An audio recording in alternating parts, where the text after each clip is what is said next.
ಹೊಳೆನರಸೀಪುರ ಪಟ್ಟಣದ ಭಾವಸಾರ ಕ್ಷತ್ರಿಯ ಸಮಾಜದವರು ಶ್ರೀ ಲಕ್ಷ್ಮೀ ಚಾಮುಂಡೇಶ್ವರಿ ದೇವಿ 12ನೇ ವರ್ಷದ ಆಷಾಢ ಪೂಜಾ ಮಹೋತ್ಸವವನ್ನು ಮಂಗಳವಾರ ಸಂಪ್ರದಾಯದ ಆಚರಣೆಯಂತೆ ಅದ್ದೂರಿಯಾಗಿ ನೆರವೇರಿಸಿದರು.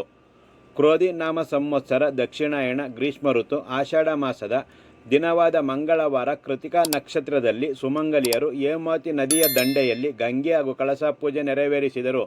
ಗಂಗಾ ಕಳಸವನ್ನು ಹೊತ್ತ ಮಹಿಳೆಯರನ್ನು ಮಂಗಳವಾದ್ಯದೊಂದಿಗೆ ಪೇಟೆ ಮುಖ್ಯ ರಸ್ತೆಯಲ್ಲಿ ಮೆರವಣಿಗೆ ಮೂಲಕ ಕುರುವಿನಶೆಟ್ಟಿ ಕಲ್ಯಾಣ ಮಂದಿರಕ್ಕೆ ಕರೆತರಲಾಯಿತು.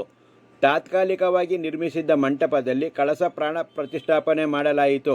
ಸಂಪ್ರದಾಯದ ಆಚರಣೆಯಂತೆ ಪೂಜಾ ವಿಧಿವಿಧಾನ ಪೂರೈಸಿದ ಸಂದರ್ಭದಲ್ಲಿ ಸುಮಂಗಲಿಯರು ದೇವರ ನಾಮಗಳನ್ನು ಹಾಡುತ್ತಾ ಭಜನೆ ಮಾಡಿದರು.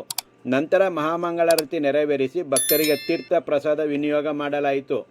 ಕಾರ್ಯಕ್ರಮದಲ್ಲಿ ಭಾವಸಾರ ಕ್ಷತ್ರಿಯ ಜನಾಂಗದ ಅಧ್ಯಕ್ಷರಾದ ಕೆ.ಎಂ. ರಮೇಶ್ ಕುಮಾರ್, ಕಾರ್ಯದರ್ಶಿ ಗಣೇಶ್ ಎಸ್.ಪಿ., ಭಾವಸಾರ ಕ್ಷತ್ರಿಯ ಮಹಿಳಾ ಸಂಘದ ಅಧ್ಯಕ್ಷೆ ರೇಣುಕಾದೇವಿ, ಹೀರಾಬಾಯಿ, ರೂಪಾ, ರವಿ, ಮಾಳೋತ್ಕರ್, ಸಿಂತ್ರೆ ಸತೀಶ್, ಸ್ವರೂಪ್ ಕುಮಾರ್, ಶ್ಯಾಮ್ ಸುಂದರ್, ನಿಶ್ಚಯ್, ಎಸ್.ವಿ. ರಮೇಶ್ ಉರುಫ್ ಬಾಳು, ಶ್ವೇತಾ, ಶ್ರುತಿ, ರಮ್ಯಾ, ರೂಪಾ, ಗೌರಿ, ಸವಿತಾ, ಉದಯ್, ದೀಪಕ್, ವಿಷ್ಣು, ಪುಟಾಣಿಗಳಾದ ಸ್ನೇಹಿತ್, ಸಾತ್ವಿಕ್ ಹಾಗೂ ಆಯುಷ್ ಹಾಗೂ ಜನಾಂಗದವರು ಭಾಗವಹಿಸಿದ್ದರು.